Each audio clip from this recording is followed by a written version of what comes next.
All right, good morning, everybody. We are so grateful to have our third panel discussion in our racial justice series. Welcome on behalf of all of us here at Shepherd of the Hills to all of our panelists this morning. We are so grateful that you took time out to be with us this morning, and we are very much looking forward to what you have to share with us. So thank you, thank you. Can those who are here just give a round of applause and thanks for all of our speakers. Thank you. And to those of you who are online, hopefully you can hear everything okay. If you can't, just send me a little chat in the Zoom chat and I'll see if I can't get that figured out. And then I just also want to say a huge thank you to Justice Feldman, who has been our consultant in organizing all of these panels for us. So with that, would you please welcome Justice and all of our panelists this morning.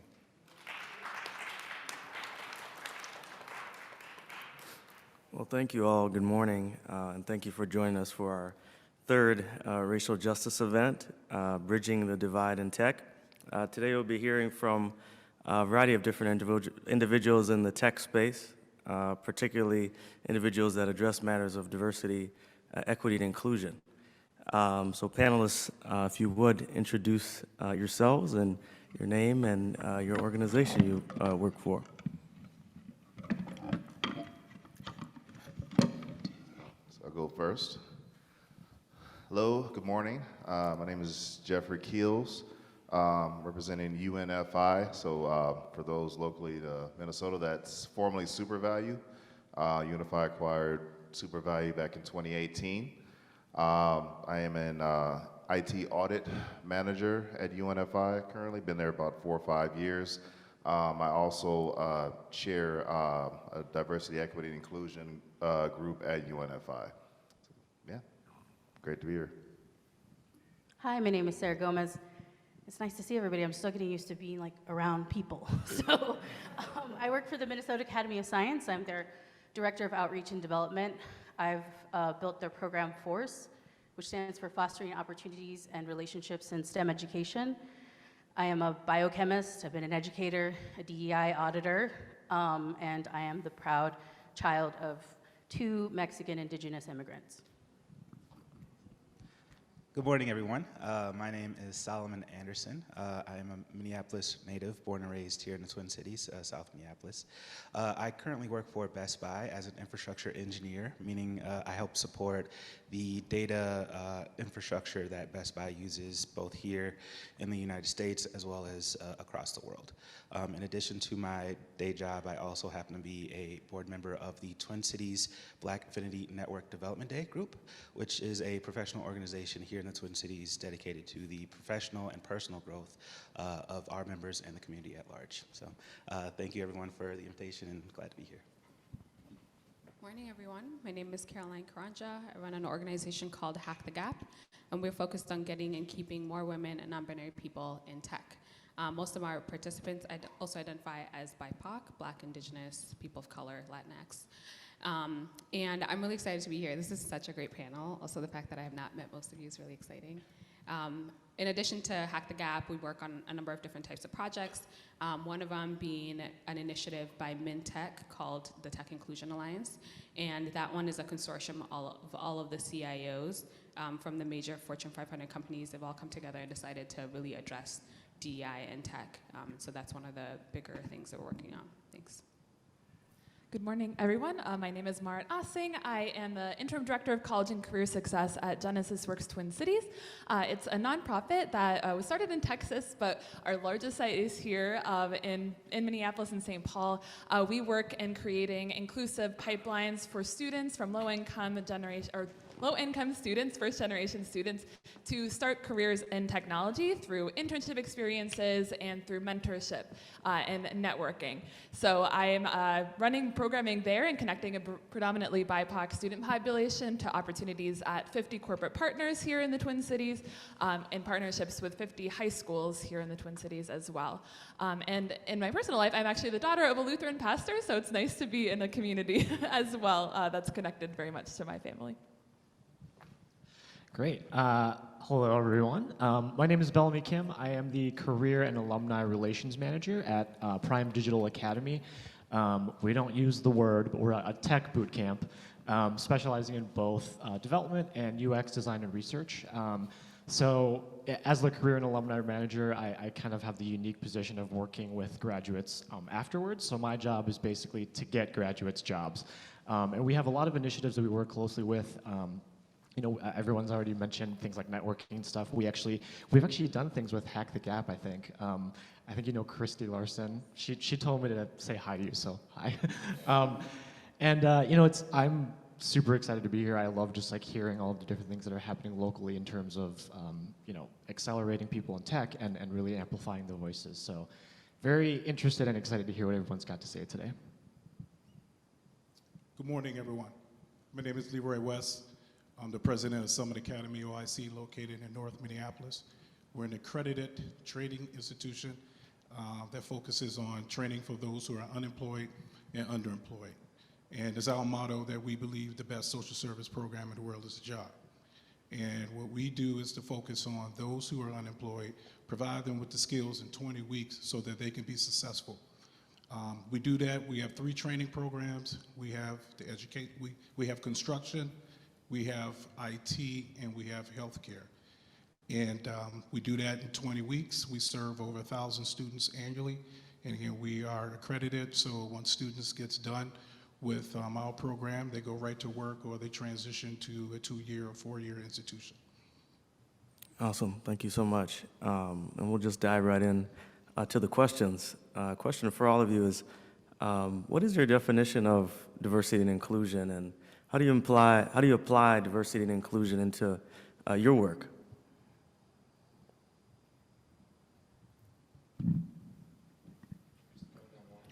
Are we starting? You guys doing a popcorn style? Yeah, I guess whoever wants to tackle the question.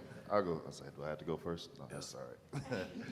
All right. So I'll start with my definition for at my company how I attack diversity and inclusion. First part, diversity. So in BIPOC, I mean, our goal as a company has in the last 2 years, obviously, you know, with the George Floyd's murder situation, really sparked a lot of conversations in my company, a lot of hard conversations, things that we don't usually talk about at work. In a corporate setting, you have to put on a face sometimes, but this actually allowed us to really speak truthfully about how we felt about situations and getting different perspectives. So diversity is having everyone share their perspectives, and diversity, equity, and inclusion is having equal share in that conversation. We have different belonging groups that we've started. There are groups, there's what we call BUILT, which is the group I chair, which is Black Unified Leaders of Today. And then we have the women's group. Then we have Native Americans. So that diversity is giving the viewpoint of everyone in the company, and inclusion is, you know, the supporting factor for that, having everyone be able to really speak their truth and have a safe place to talk or really be around people that are like-minded individuals, but getting that perspective, because a lot of times it's a hard conversation to have, and people, you know, they want to understand and know, but they don't want to be offensive. So it's good to have those conversations, talk about things. What do we consider? What are microaggressions? What we should and shouldn't say? So that's how I perceive it. Thank you. Thank you. Yeah, so I think that, you know, the definitions of these words are not, or they're very straightforward. We all kind of know what they mean. I think what's more complicated are the like origins behind them, where they start. And, you know, with the program force at our organization is what we try to identify those origins where like disadvantage comes in, where there is an absence of a service. When somebody starts to feel less confident or like they belong less, and start to like ask those questions, where does it happen, and address them, what can we do? Yeah, I find it difficult. I agree with you that, you know, we know what the definition of those words are, right? We know the meaning of those words. But I think equity and inclusion can look different depending on where you're at. The needs of our community here locally are, you know, different from the needs of the communities across the world. And so their needs for inclusion, what equity looks like to them, how they might define equity might differ from the way that we do. We define it here. And so I think in the general sense, it's best to approach situations or any discussion like that with, where are we at now? How can we meet people where they're at? And then how can we focus on bridging those gaps between, the resources that people may not have access to, or the opportunities that they don't have a chance to pursue in the same way that others have. And so I think, it really depends on the situation. But by and large, it begins with understanding the needs of the people and the communities in which you're serving, and then starting the conversation there. Yeah, I'm not sure what much else I could add to that. I think the three of you really put that really well. At Hack the Gap, we're really focused on increasing access, increasing people's confidence, and our big thing is just giving people the opportunity to be able to make a choice. If they want to choose to be in tech, to address all of the barriers that are there and get people closer to that ability to not have to have choices taken away from them because of these barriers, because of microaggressions, because of experiences in the workplace.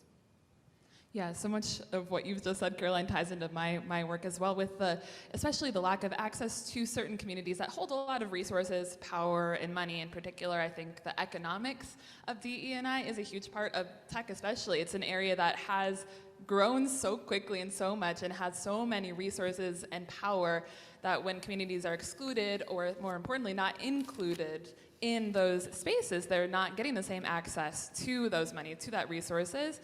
So that's why I think it's so important to bring in economics and to bring in DE&I into every day of our lives, to think about who isn't at this table, who isn't being included in this conversation. And to your point too, belonging is another piece of it that our organization has also tried to bring up, because you could be included in a space, but if you don't feel like you really belong, are you going to want to stay in that space? Are you going to want to, feel like you are actually genuinely a part of it? And so in order to make progress, I think we also need to incorporate some of that belonging piece too. So this sounds like a very simple answer and a very simple concept, but I think the whole concept of diversity and inclusion kind of just boils down to empathy, right?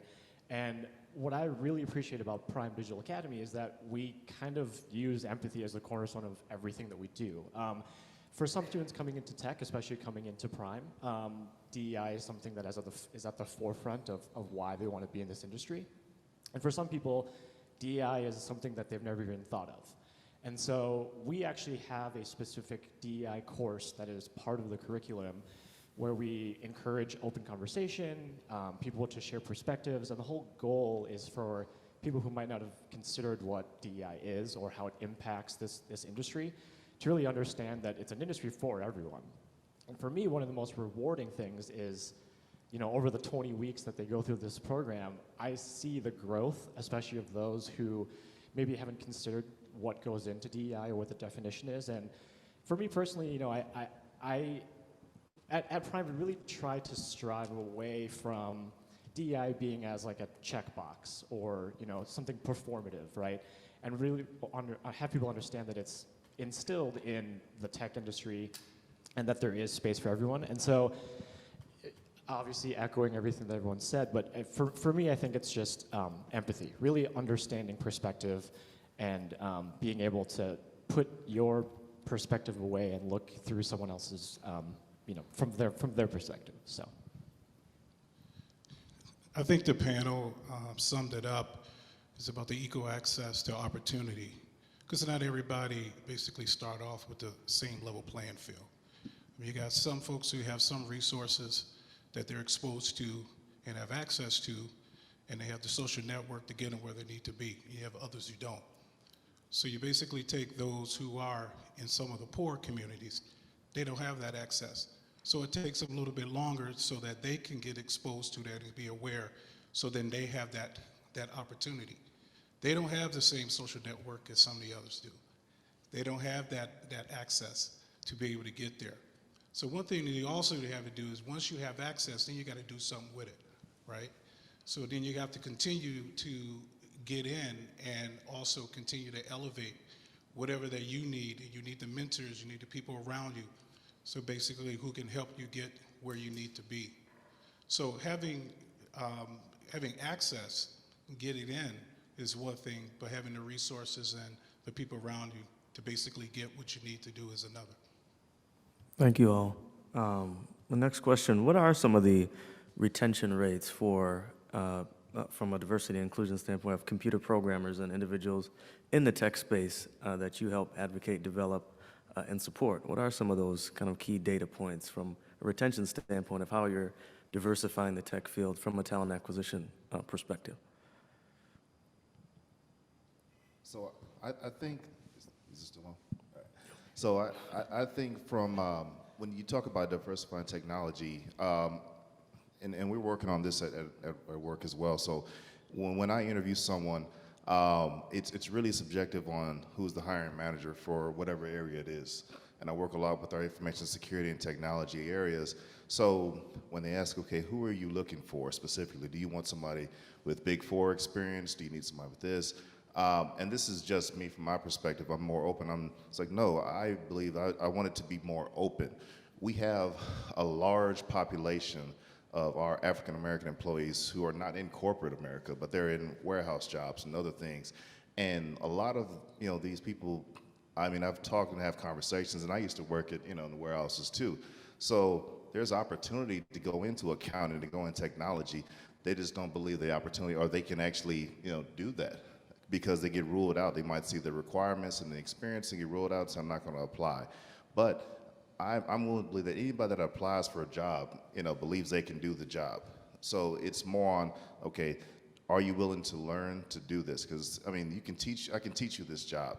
Anything you can learn. And then when you get into technology, what does that mean? Doing a little bit of research ahead of time, saying, okay, I've talked to people that say, okay, I'm interested in technology or analysts or analyzing something. Well, okay, well, break that down. What does that mean? And this can spread amongst a large thing of, are you talking about second line of defense, governance, risk, information security, technology, engineering?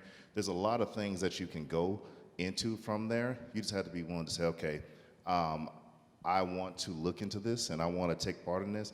And the other part of it is having, the managers and people that are actually hiring, opening their minds to, hey, this is not a selective pool. A lot of people can do this job. It's not a born skill set. You can teach this. Right? And so having them understand that anybody can, saying it's just open to anybody, but realistically, you can teach someone to do this if they're willing to learn. I think that really helps diversify this. And with your candidates pool, sorry, I'm going long-winded, but I mean, but you hire within your bubble, right? The people that you look like, the people that you talk to every day, right? So you're more comfortable hiring, people that, you're more comfortable around. So in that case, you have to bridge out and get a little bit more uncomfortable and have those conversations with other groups of people.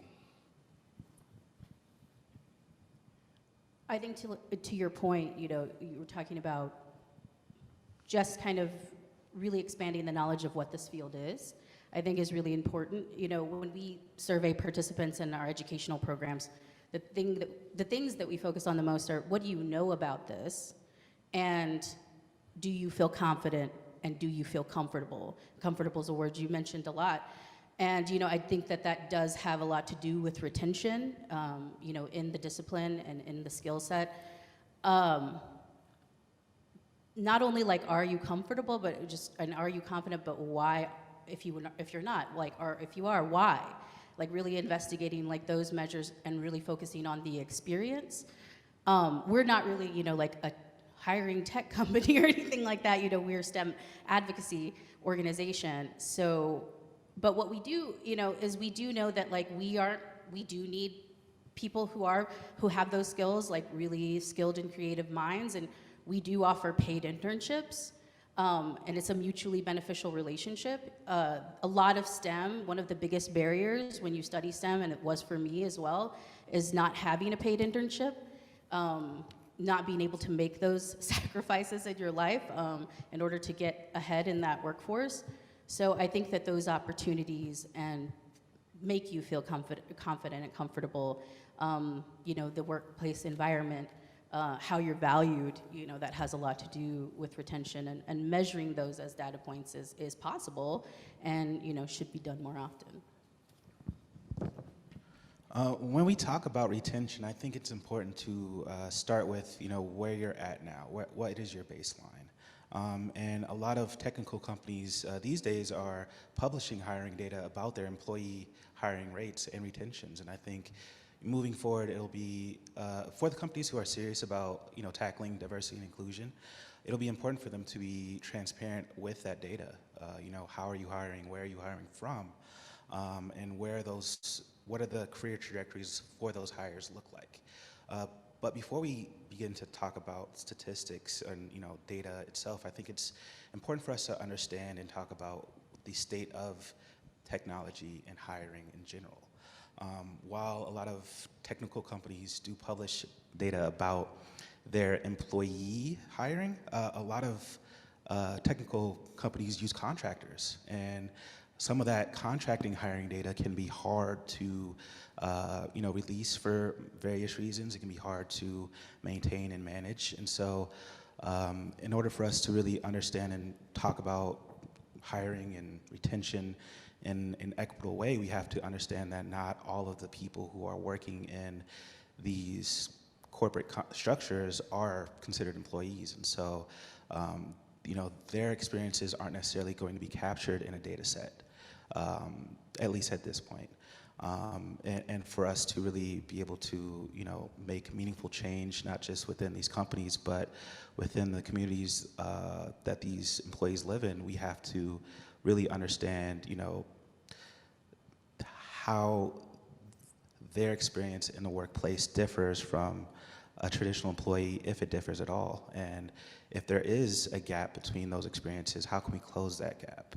Or how can we ensure that contractors and employees are having equitable experiences and are able to pursue meaningful advancement in their career and also the work that they do in the same way that other staff in the workplace might be able to. Yeah, and I think even that piece around companies publishing their data, oftentimes we get the data from the really big companies, right? You have the stats from Google and Facebook, and you look at their data, you see that they have, within their tech positions, maybe 25% are Black, Latinx, Indigenous, Native American. Everyone else doesn't fall into that bucket. And I think looking at those big companies, like that's great. I think they steer so much of our day-to-day lives. That's important. But with data, it's really important to get really local, right? So in Minnesota, we placed last 50 out of 50 for high school students to have access to computer science education, right? Let me just say that again. We are dead last when it comes to that. We have the #1 park system, but we are dead last when it comes to access to computer science education. What does that do to our economy? How many of these Fortune 500 companies, how many of these small businesses, how many of your local mom and pop shops, your freelancers, your contractors do you think will stick around if that's the kind of folks that we are now giving, that's how little access people have to computer science education. The other piece too as well to think about is that the experiences in Minnesota, like depending on who you are and where you are, your racial identity, gender identity, class placement, your experiences are going to be very different, right? So the unemployment rate in Minnesota is something like 3%. Now, to be fair, this was right before COVID that these numbers came out. The unemployment rate in North Minneapolis was like 21%. So companies are saying, hey, we need more people to hire, we don't know where to find talent, but really it's like a shift in perspective, right? If you look at the problem a little bit different, it changes. There are actually a lot of people who are available, and not just in North Minneapolis, but all different areas within Minnesota. When you look at access to like broadband in rural Minnesota, it is a fraction of what we have here, right? And so just being able to kind of pull that data and like, let's get really local. Let's ask our local small businesses, what are their hiring rates? Let's look at the demographics of our local neighborhoods and in our communities and our cities and see how does that compare to who's hiring what. And the other piece as well within tech companies, oftentimes they'll publish this data on like, this is how much we have, or this is who we're hiring and this is what our retention rates are. But it's important to also break that data down in terms of positions and salary, right? So women are consistently, and especially women of color, consistently are underpaid for doing the same jobs, right? We're talking, depending on who you are, we're talking up to like 54 cents to the dollar that a white man will make, right? And really just thinking through how can we get even more granular and make sure that we understand what types of data do we need to really pull apart in order to make a true and dear impact when it comes to diversity, equity, and inclusion. So it's not just about the stats, it's about like digging even deeper, and good for the Facebooks and the Googles, but like what are we doing right here within, you know, a 30-minute drive from where we are right now? Yeah, thank you so much for those stats too, Caroline, because I feel like I've got a story that kind of illustrates some of the issue. I think the retention piece is so important, but before we get there, we also have to make sure we're just getting people's one foot in the door first before we can even retain them at all. And we had our first, we've been around for like 15 years or something, but we've just a few years ago started seeing our first like bachelor's and degree with computer science graduates, like in large numbers coming that had went through our program in high school, discovered they loved technology, decided to study technology in college, and literally following everything to a T, everything we said. This is it. This is your key to success. You got this. Graduating with a computer science degree and not being able to find a job and not being hired. And we were completely flabbergasted because we thought, this is it, textbook journey. You should have no problems here. And we realized that there's still recruiting practices in place, and there's still job requirements in place that are not acknowledging the lived experiences of many of our students coming from lower income backgrounds and coming from communities of color. They don't have the exact resume points that a company is looking for, and a company is filtering people out by saying, oh, well, you had 2 years of experience working at it as a manager of a gas station. Oh, we want somebody who had an internship directly through us during their senior year. Your experience at that gas station isn't valuable to us. When in fact, they're using the same wonderful, incredible skills in that role, being a leader, organizing, communicating, all these things are so valuable, but it didn't meet this exact definition of what this company wants to see on a resume. And so I think it's reaching a breaking point where companies are realizing, oh shoot, our job descriptions and our hiring practices we're losing good people that we need. We don't have enough people to fill these positions. What do we got to do? And the answer is you got to eliminate a lot of those hiring barriers. And once they do that, hopefully we can get to a place where we have more retention data to use. But at this point, the pipeline is still getting stopped up too early in the process. Like you mentioned, at even an early age in high school, already students are maybe behind where we would want them to be because they don't have access to the computer science programming, or they don't have access to the internship opportunities that many of their white peers or peers who have connections in the tech world already might be able to do. So there seems to be so many layers and blockers when it comes to accessibility. Like, for instance, lower income families might not have access to a computer. Okay, well then you give them access to a computer, but then they might think, well, I don't know if I want to go into tech because it's not for me, but then they go into tech, and then, well, I don't know if the hiring managers and the tech recruiters are going to work for me, and then you find them a tech recruiter that works for them. And so there's all these steps that you kind of have to keep going through. And I think in terms of hiring managers and tech recruiters, I think it's super important for companies to find those individuals that share the same goals in DEI, because I think, we've all mentioned a company may have a goal in diversifying their employees and diversifying their culture, but then they hire on a tech recruiter who might not be looking for those specific people. And like you said, there's a ton of talent everywhere. And if you're keeping the door closed and not looking at everyone that's an applicant, you're narrowing out all the people that could potentially be applying. And I have the kind of unique perspective of working directly in the hiring process. I work directly in the career development space, and so I see the people that are getting hired and the specific places that they're getting hired at.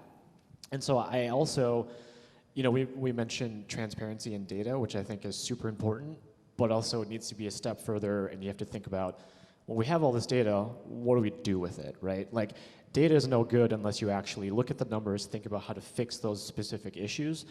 And so for me, I don't have specific numbers, but I can say that there are definitely a handful of specific companies that, when they say they are actually working towards diversifying their culture and their employees, they actually mean it. And they go through the right processes, they hire the right people, they work with specific talent recruiters and hiring managers.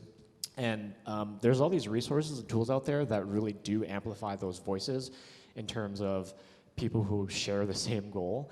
And so it is all about continuing to break down each individual wall and making sure that the path to end up in the tech industry is a lot easily accessible than it was before. And I think it does kind of boil down to making sure that the partners that you choose to get to the goal of diversifying your culture also share that same mindset. So. Not a whole lot to add. Is it Carolyn? I think Carolyn articulated the question very well, and the answer. And there are a number of stats out there, nationally, regionally, and locally, that basically talks about who's the makeup in tech, and it's clearly is dominated by white males. That's where it starts. And changing the landscape and changing the face of that is not going to happen overnight. It's going to take time, and it's going to take also the open minds of employers. It's also going to take resources so that we can tap into these communities who were left out. So it's about getting in the game first, and I think the panel talked about it. So we have to create that access and create that funnel so that we become a pipeline, because it's not about now getting minorities into the workforce. It's a workforce shortage in general. It's a big issue in general. And right now, if you look at where we are as a nation, the boomers basically, they had an average, I think, about 4 kids. Right now it's an average of 2, the next generation. So there's not enough people. Boomers are transitioning out. And then now you have who's left, right? So there's not enough people. So we have to continue. So as the world become more tech, we have to be smarter and more efficient. That's why tech is everywhere. And now we have to be able to orientate those who we're serving right now from the little ones so that they're exposed to tech early, so that about 20 years, 30 years, when they're the workforce of the future, they're in the game. So it's going to take a while before us to basically get there, but we have to have those programs where we're reaching the kids at a younger age about giving access. Now they're going to be way more tech savvy than I was, right? I mean, for Christmas, I basically got a G.I. Joe with a Kung Fu grip, right? But however, they're getting all these big Buck Rogers G Wiz stuff right now, so right, the kids today, so they're already learning. They got a cell phone. They think of what they're exposed to. They're ahead of the game. So we have to continue in our generation how we could then create that access and create that funnel so that by the time that they get there, the landscape is just going to change itself. Thank you. It was very telling. And how would you say some of the constituencies and communities that you're impacting, thinking and feeling about your efforts in the inclusion space and in the tech space, some of the people that have gone through some of the internship programs and fellowship opportunities and have graduated from programs? So I'll answer, but I'm going to kind of pass along because I don't have a direct response to it. I think those involved more in community, but mine it's back on the corporate level, again, and but from my perspective, that's kind of where I want to go. I want to be able to, with my group, partner with local communities, and we talk about, and you guys talked about the education rate and the job opportunities. It's exactly correct, and it's about getting the people that are hired to understand these and be open-minded about that. And that's part of my goal, is to say, okay, what are you guys seeing in the community? And then let's kind of just get this up. And it's a big task. Like I said, I mean, it's hard to get people's minds, but it's a lot of hiring and doing this and internships, things like that. It's subjective, and it's based on really whoever's doing the hiring. They ask the person, what do you want? It's on a certain requirements, but they ask, what do you want? So we have to find out what's in the mind and heart of that person, that individual, and try to make sure that we can, because not everybody's going to raise their hand and say, no, I don't want to do that. But by doing this and implementing certain processes, we find a way to do that. So I'm just passing along, let them answer. Thank you. I think this is kind of wrapped up in the question before and what we were saying. And I think as the cultural zeitgeist shifts, and we are really focused on DEI, and it's becoming like an easy slogan and like these buzzwords and things like that. And we really do ourselves a favor to focus on the meaning, because it's really, nice for somebody to be like, hey, we're making space for you. We're creating all this space for you. Please come occupy it. And then once you do, they do not know what to do with you. Or like your experience is not great. And I think that, for this question is like, what are we doing? How are our constituents feeling about what we're doing for diversity and inclusion in the technology space? And from where we work, it's dealing with more the pipeline issue. And there's like a big conversation around, why is there not diversity in tech, and what kind of issue is it? Is it a pipeline issue? Is it like a workplace, culture issue? But I say this all to my students all the time. It's like, there is not one truth. There's many truths, and they're all existing at the same time. And you have to choose where to make your investment. With us dealing with this pipeline issue and like looking at schools and talking to them, one of the big things is like, I've been in education for a long time. And it was like a decade ago that like coding and robotics and everything started to just be this new hot thing. And I know that one of the reasons is like, yes, it is an opportunity gap closer, if we can get kids into this field and it can change, their lives and their generational wealth, but it has to be intentional. There was like all these technology grants being written, and it would amount to like a ton of resources and a ton of materials sitting in a classroom, where you're asking like a really overworked and like underskilled teacher to facilitate curriculum to make like these genius coders or something. And it's like, that is the thing with technology. It's like, it's gonna be resources, that's money. You also need skill, you also need the intention behind implementing that like skill. So I really think that what we did, is because we don't really have a lot of like staff that can like facilitate those kinds of experience for kids, but we looked for people who were doing it well and who had been doing it for a long time. And we made an investment in those partnerships to bring into the schools that we serve. Because it's really not always about like, reinventing the wheel and starting your own thing, but like looking at who is making the proper investment, who is really servicing their community, who's listening to their community to serve them well, and trying to connect people. I do believe in partnerships, and I believe that that is a lot of the work that we do, we wouldn't be able to do without community partners. But it's just finding the right ones and aligning cultures with the right institutes. Wow, I have to say that last answer resonates quite a bit, because this, a personal note, but it is in line with that answer. One of the first jobs I had was actually setting up the iPad infrastructure for the Minneapolis School District. And so, yeah. And so, when you're talking about, all of those grants, really amounting to what was piles of technology sitting in classrooms being underutilized, it was something that I, not just saw, but experienced firsthand. In addition to setting up that iPad infrastructure, I was also tasked with, helping teachers try to develop lesson plans with technology. And, bless their hearts, they did amazing work. But to an earlier point, a lot of the folks in education at the time just weren't familiar with technology in the same way that our students are today. Students these days might be 3, 4 years old who they know how to operate an iPad better than I do in some cases. And that's just the reality of where we're at with technology. And so seeing that firsthand made me realize, how important it is to be intentional about, not just giving money, but how you're giving money, what that money is going to, what are the outcomes that you want to see on the, flip side of that program. And one of the big initiatives that Best Buy is currently working on is something that I'm super proud of, which is called our Teen Tech Centers. Our Teen Tech Centers are, if you're not familiar with them, basically spaces that we partner with community organizations with on to create access.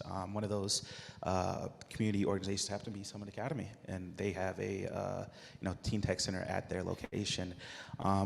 And I happen to be a liaison for one of the Teen Tech Centers in the Twin Cities here at the Central Library location in downtown Minneapolis. So, if you happen to be in downtown Minneapolis at the Central Library, please check it out. But my center, personally, they provide access to youth 25 and under, and some of the kind of equipment in that space include things like 3D printers, a full computer lab, a professional grade recording studio, clothing and textile manufacturing resources.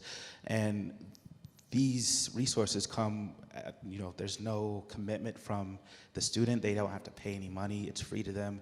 The only thing that we ask is that they pursue their passions in this space. And so what we try to do when we collaborate with those community organizations is provide the space for the students, but also for professionals in industries like ours to come into those spaces and talk to students about the career opportunities that are available to them.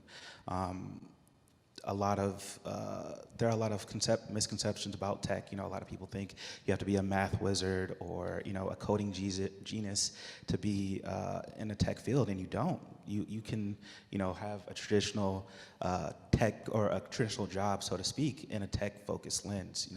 Information technology companies need project managers, they need accountants, they need lawyers, just like any other company needs those things. And so I think it's important for us as individuals to understand that not everyone has that access, but we can do things like partnering with community organizations to help provide that access. And when we do provide that access, we have to ensure that we're not just supporting the space, but supporting the students and individuals in those spaces so that they can pursue these career paths. And from what I've seen, a lot of the students that I have had the opportunity and honor to work with, they love the space because it's a space that they can come to where they know that they'll have access to the resources they need.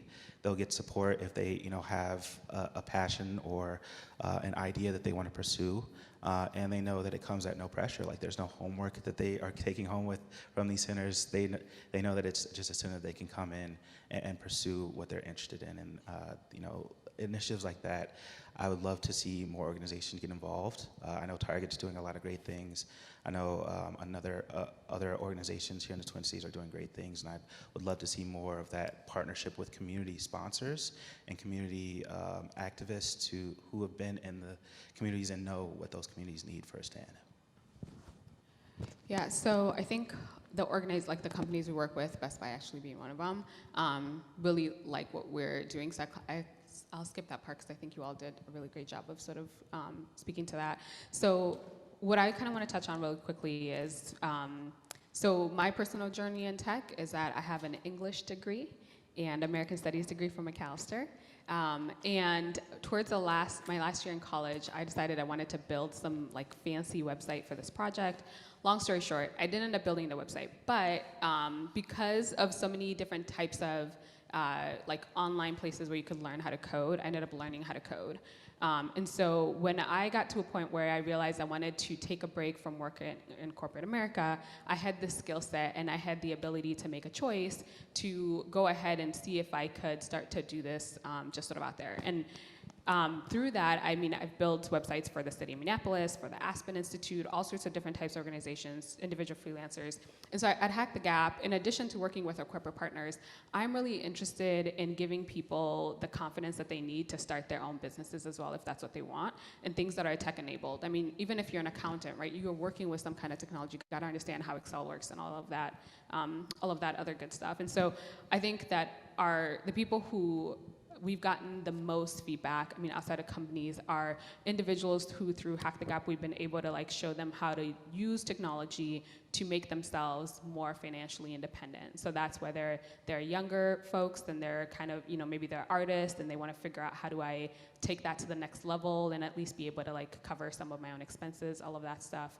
And so that's something that I'm really passionate about, because I think that part of the change that we need in technology is organizations to change. There is to have a cultural shift in organizations around diversity, equity, inclusion, and having a sense of belonging.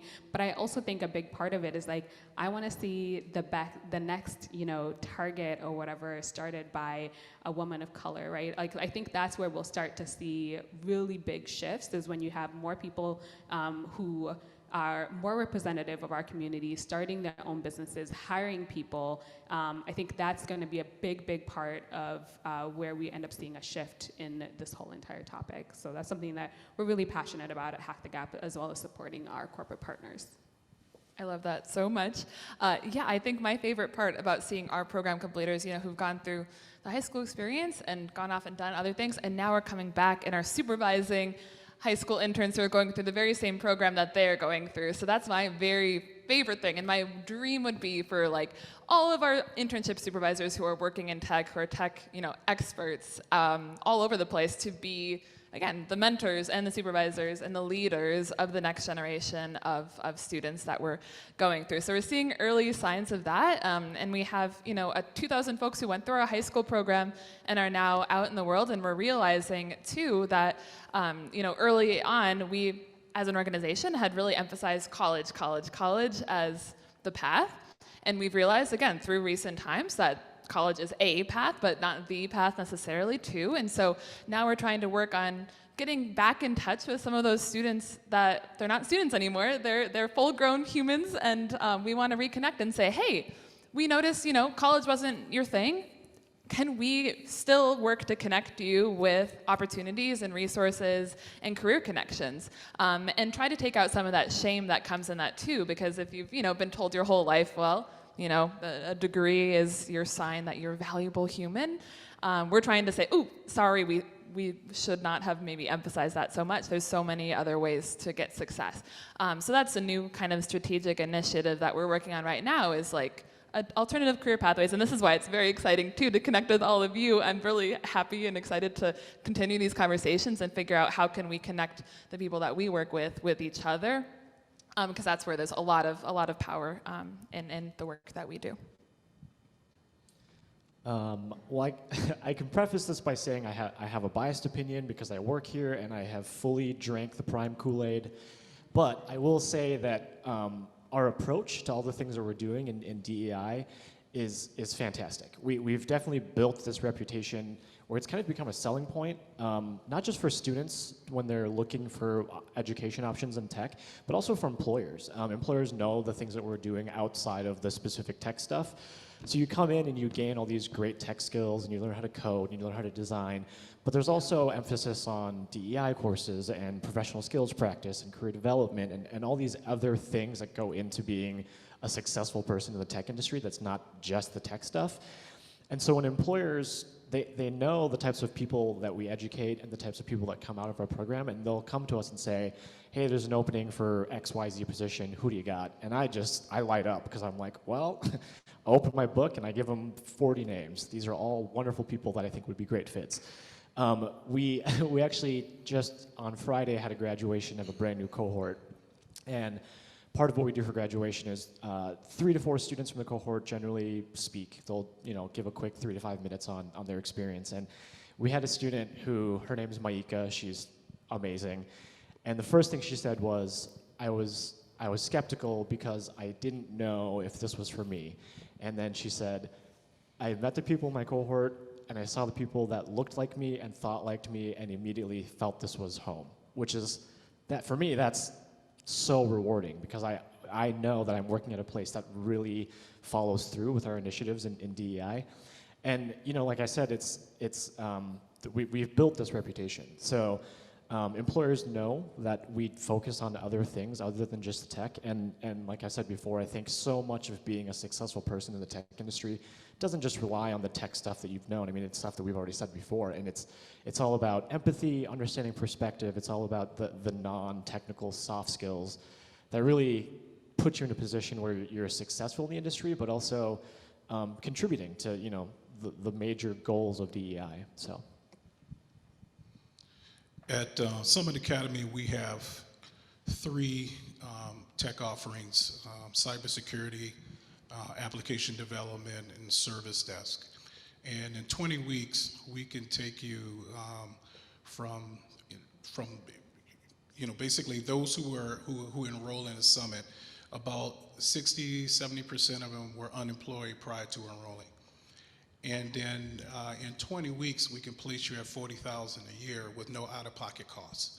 So we annually raise dollars, and we also participate in Title IV funding because we are an accredited institution. No student come to us, they do not take any loans out. So eventually, again, no out-of-pocket costs, you're unemployed, 20 weeks making $40,000. And in some cases, in some of the cybersecurity application development program, we have employer partners who are partnering with us on the front end, and they're actually getting paid $65,000 a year. So what we're right now, we're creating the ant trail, because then they're going to go out and they're going to tell other people that end up going to then enroll in the summit, and that's how we continue to make an impact in the community. Because they're going to say, hey, if I can go through it, and if I can, in 20 weeks, enroll and gain the skills and get the job, and they're earning, you can too.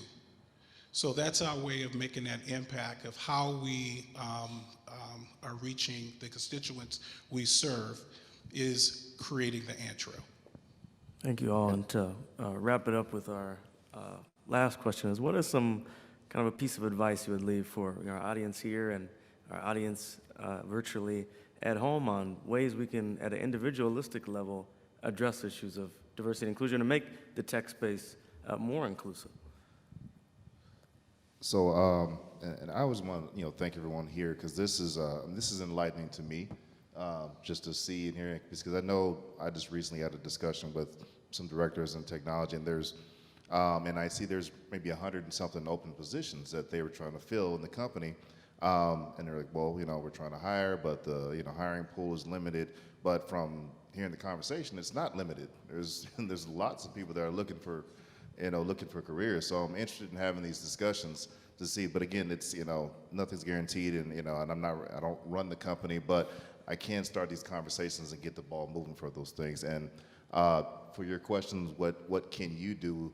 I think it starts with just doing research, educating yourself, acknowledging that there is a divide, that there are systemic barriers that are in place, and if there's opportunities or people are looking for initiatives and they want to see them, so they want to do something different or better themselves, there are people, there are contacts, that are here to help them, and there's the opportunity to do that. And it's being intentional about for us about hiring people. So if we're looking at this, and one of my initiatives was hiring more women, and then women of color, and it was more specifically because we weren't getting a lot of applicants for it.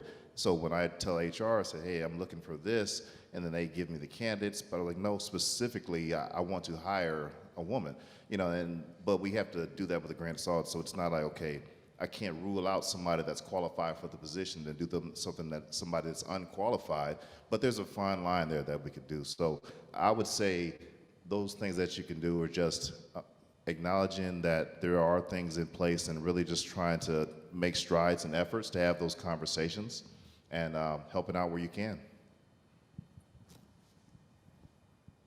Yeah, I think that,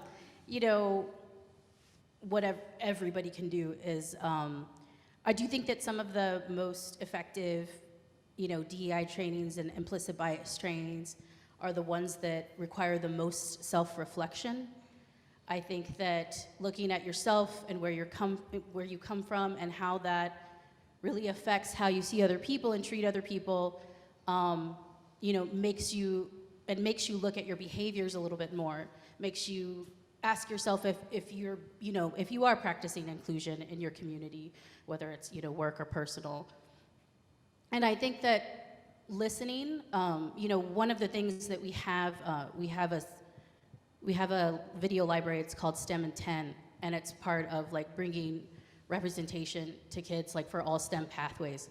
And we ask all STEM professionals from systematically excluded populations in STEM, and we ask them the same 10 questions, kind of who are you, and how did you get into this, and what was hard, and what was easy, what's fun, what are you doing? And listening to those experiences is really educational for everybody, I think. Listening to people's stories, reflecting on those stories, and really paralleling them with where you work and what you do. But yeah, that self-reflection, I think, is something everybody's capable of, and I think it provides you with the ability to be more thoughtful and intentional with what you do. I'll start first by saying that I'm a big proponent for thinking globally and acting locally. And what I mean by that is, understanding where we're at and thinking intentionally about how you as an individual can help out, whether that's, in the form of maybe mentoring a student or, providing a financial gift to an organization that's doing work that you would like to support. There are various ways that you as an individual can make a meaningful impact, right? But that's not to say that you as an individual can change those systemic issues that, were mentioned in previously. I think it's important for us to acknowledge them and realize that they're there. But I don't think it's fair for us as individuals to take that kind of work on. We can't save the world as a person, but we can help out with those initiatives. And so some of the initiatives that my organization have been working on is we made a major commitment in 2020 to for each of our new corporate hires, 1 out of every 3 of those hires will be a Black or Indigenous person of color. And that's just one small way that you can make a meaningful change in those diversity numbers, and it starts from just hiring practice. 1 out of every 3 people is going to be from this population. No ifs, ands, or buts, right? Another one of those commitments is 1 out of every 3 new corporate hires would be a woman. Again, making a meaningful commitment to say, we don't just want this number to change, we're going to make something happen in order for it to change, right? And so I think individually, look for those opportunities for how you can make that decision, be that intentional decision maker to say, no, the way that we've been doing this isn't working or isn't giving the outcomes that we want, so let's try this new way. And stand in that commitment, and you might not always be able to reach that goal, but the fact that you're working towards it is, more important for me than anything else. I would just like to echo the listen piece.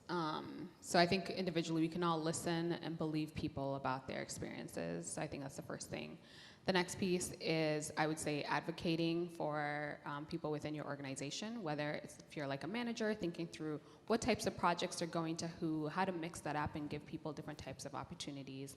And if, depending on where you are in your organization, you can always be a sort of quote unquote sponsor for someone. So a sponsor is someone who will go behind closed doors and advocate for someone to get that extra opportunity, whether it's looking at equal pay, if you're familiar with something, then a pay gap or anything, like just advocating for that person when no one else is there looking, right? And even when you may not even get the credit.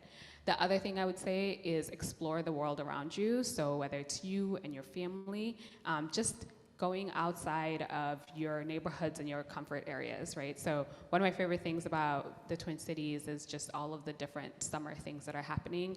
And I think it's really important, the way that you build that muscle around empathy is you go out of your comfort zone and experience different types of things.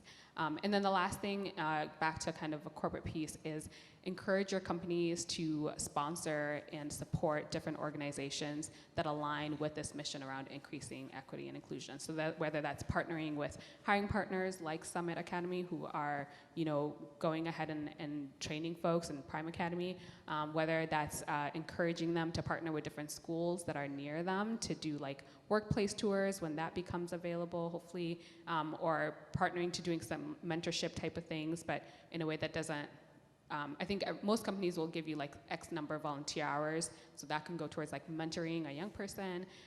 So I think there's a lot of things. It's just you kind of have to really explore, expand your mind, and it never hurts to ask if you can engage in a certain thing and get what the feedback is.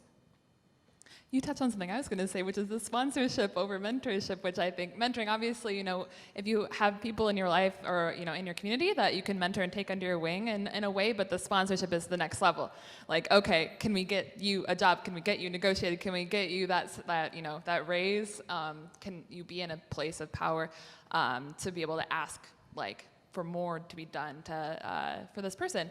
And I think that comes with privilege too, like acknowledging your own privilege that you might have, and how can you use that that privilege to maybe give up some of it in exchange, or be able to be in a space where you know you have a network or you have financial abilities, and be able to make an intentional choice to share those with those who don't have the same. I would also say, this is a plug for Genesis Works, if you have a company and you want to bring in some high school or college interns to come and work and get experience, we pay our students and they earn about $16,000 a year. And so it's an opportunity to also provide financial stability for them. So if you want to donate to Genesis Works or sponsor an intern, that's something. But every one of these organizations and companies here are also people you should be supporting. So, I have kind of a cool opportunity where I am part of a company that does these DEI courses and actionable items for the students as they go through. And one of the things that I do is I'm responsible for booking guest speakers. So we do a weekly guest speaker session where I book and facilitate a speaker session where I bring in someone from the industry, whether it's in the development or UX space or sometimes career development. And I purposefully looking for people who are who have unique perspectives or diverse backgrounds. And so for me, it's easy to say because I'm part of a brand that does that already. But on an individual level, it's a little difficult. It's kind of overwhelming. A lot of people don't know where to start. And I think it is just starting. I will say that I have done so much more for my community in the last 4 years than I have in the last 20 because I just started doing it, right? Listen to a podcast, go on YouTube, find another DEI panel that looks interesting, connect with people that you might not know and see what opportunities are there. There's resources everywhere, whether it's volunteer or mentorship. There's endless opportunities out there, so I think it sounds very easy, but it's just a matter of doing it.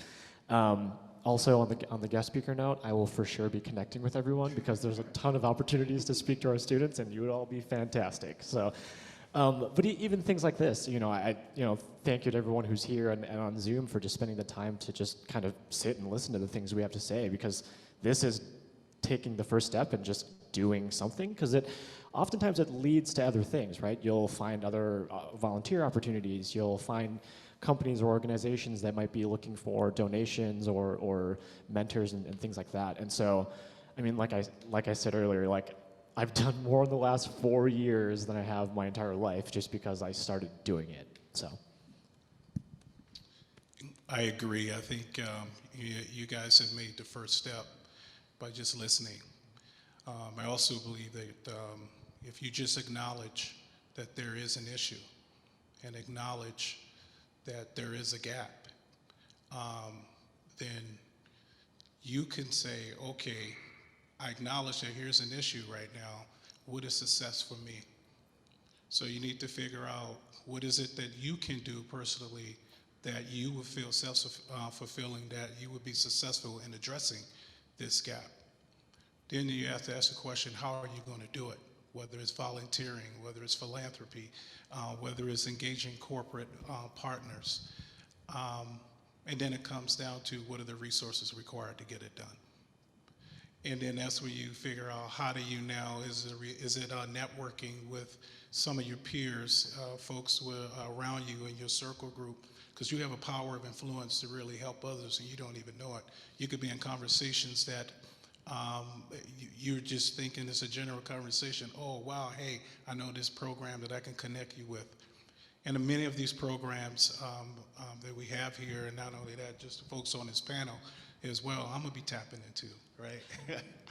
Because it's about the network, and it's also about how you can utilize that right now to bringing their resources to what you're trying to do to help fulfill your mission. Because at Summit, what we do is we talk about it's really not about us, but it's about the people who we serve, who are really trying to get in. Okay, because me, I had access. I was fortunate enough to do that. And for me, I grew up in Washington, D.C., in one of the poorest areas, the toughest spots in Washington, D.C., very high crime. However, I still have access to people who were able to influence me to get out of that. And I've been in Minnesota for more than half my life. But I was given an opportunity, so you don't know, you think about the people who you would touch and the people who you would connect with, the influence that you have. So that's just one step that you can do, and don't take small conversations lightly. Thank you, all of you. We really appreciate your time this morning. We're grateful for your advice and guidance in this space, so thank you. Big round of applause for the panelists.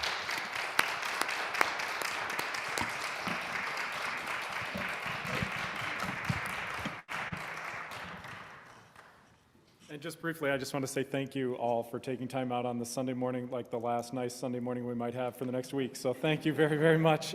We are grateful. And can you also just join me in giving a round of applause to Justice, who has known all of these incredible people and brought them to us. We are so very grateful. All right, now you may go in peace to love and serve the Lord. Thanks be to God.